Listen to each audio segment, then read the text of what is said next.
Deca vole kad se dobro bori protiv lošeg i naravno dobro pobedi.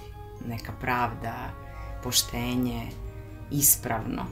A deca su jako čista i veruju u to da to ispravno pobeđuje, a kod Maje je uvek tako. Maja je jedan pozitivan lik, jedan borac, vesela je, slatka je, tako da deca za takve likove navijaju. Pored toga, mislim, glupo je i pričati o tome da je nacrtana i osmišljena likovno, tako da je prosto neodoljiva. Uvek je nova avantura kod Maje, znači uvek ima novih likova, pa čak i u serijalima tu se u svakoj epizodi pojavljuju neki novi likovi.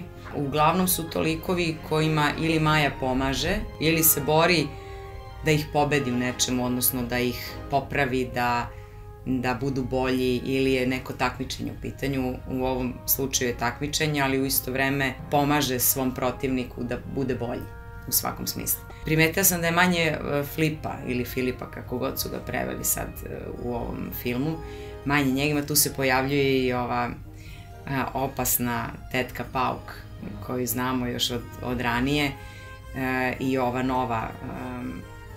nova njena protivnica, Pčelica, sa kojom se takmiči, odnosno protiv koje se takmiči za taj med, ali u svakom slučaju jako uzbudljiva avantura i lepa priča.